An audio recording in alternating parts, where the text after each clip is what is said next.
네, 안녕하세요. 푸돈싸입니다. 프리미어리그 21라운드 아스널과 토트넘의 경기. 양 팀의 부상 선수를 합치면 충분히 한 팀을 꾸릴 수 있을 정도로 너덜너덜한 상황에서의 북런던 더비였습니다. 경기 분석 바로 가시죠. 레골레고. 먼저 라인업을 살펴보면 아스널은 사카 빈자리에 스털링이 나왔고, 토트넘은 오늘도 드라구신 그레이 센터백 조합에 중원을 사르, 비수마, 베리발 조합으로 나왔는데, 이러다 보니까 아무래도 양질의 패스나 부드러운 빌드업 작업은 힘든 상황. 토트넘은 수비 상황에서 3명의 미드필드를 정삼각형으로 세우고 더 내려앉을 경우에는 플랫하게 세우면서 4-2-3-1 내지는 4-5-1 운영을 했습니다. 이때 솔랑케까지 수비 지역에 내려오는 수비적인 모습을 보였는데 이런 전술들이 크게 효과를 보지는 못했습니다. 그 이유는 아스널이 초반부터 보여준 전방압박 노림수. 아스널이 전방압박을 시작하는 타이밍은 킨스키였습니다. 마치 사냥을 하는 듯한 모습이었는데 토트넘에 새로 합류한 북런던 더비는 처음인 경험이 부족한 2003년생 골키퍼 킨스키. 킨스키는 빌드업에 강점이 있는 골키퍼로 빌드업 상황에서 팀에 도움을 주는데, 킨스키한테 공이 가면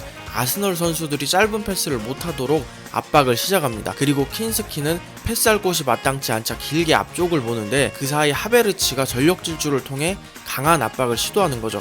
그럼 킨스키 입장에서는 쫓기듯 롱볼을 처리하고, 아스널 입장에서는 후방의 수비수들이 이 롱볼을 쓸어 담아주고, 이 초반 전략에 토트넘은 중앙선 넘기도 힘들었습니다. 토트넘 입장에서는 위험한 장면까지 나왔고요. 24분 토트넘의 선제 득점 장면. 손흥민 선수의 리그 6호 골이기도 한데요. 포로 크로스 이후 발생한 세컨볼을 강하게 때리기보다는 인사이드로 정확하게 밀어넣는 슛을 시도했는데 운이 따라주면서 파티 맞고 다리 사이로 흘렀고 득점이 됐습니다. 손흥민 선수는 처음부터 세트피스 때 박스 바깥에서 세컨볼을 노리는 역할이었고 제 역할에 성공한 거죠.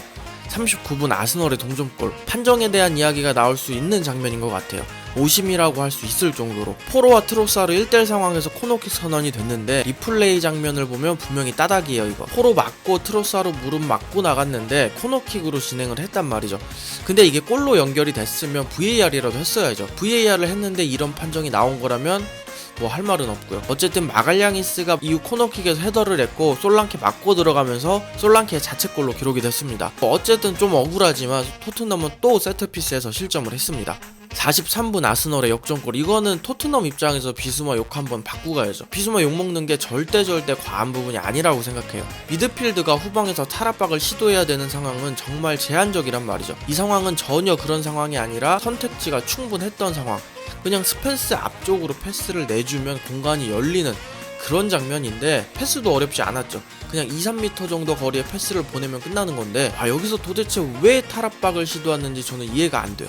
파티가 스펜스 쪽 패스를 눈치채고 있어서 그래도 이미 뛰고 있는 스펜스가 빠를 텐데 저는 그냥 지능의 문제라고 생각합니다. 축구 지능이 부족한 거예요. 후방에서 뺏긴 이후 역습을 통해 트로사르한테 실점까지 하는데 트로사르의 슛이 킨스키 앞에서 바운드가 되는 바람에 맞기 어려웠습니다. 킨스키는 이런 실점을 하고 고개를 숙일 게 아니라 요리스처럼 난리를 쳐야 돼요. 비수마한테 가서 죽일 듯이 성질을 내야 됩니다. 전반전에 나온 이 3골로 오늘 승부는 끝이 났습니다. 후반전에 포스테코글루 감독이 메디슨을 투입하면서 반전을 노렸지만 아스널의 수비를 흔들기는 역부족이었고, 포스테코글루 감독은 오늘도 손흥민 선수를 70분대 칼같이 교체. 히샬리송의 복귀는 반가운 부분인데 좀 이해가 안 되더라고요. 팀 내 에이스를 관리 명목으로 더비에서 지고 있는데 70분대에 뺀다? 감독 입장에서 손흥민 선수는 뺄 수 없는 그런 선수가 아니라 더비에서 지고 있어도 교체시킬 수 있는 그 정도의 가치인 것 같습니다. 적어도 포스테코글루 감독한테는. 결국 심판의 판정이 큰 영향을 끼친 경기인데 그와 별개로 토트넘이 보여준, 포스테코글루 감독이 보여준 보인 역량은 너무나 부족했습니다. 자신의 스타일을 보여주지도 못했고 자신의 노림수를 보여주지도 못했고 아무것도 볼 수 없는 그런 경기였어요.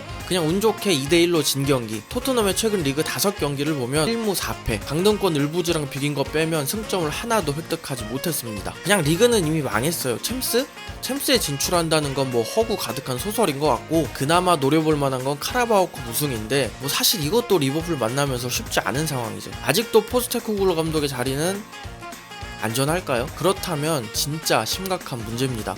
토트넘의 다음 경기는 1월 19일 오후 11시 에버튼과의 경기입니다. 부족한 영상 봐주셔서 감사합니다.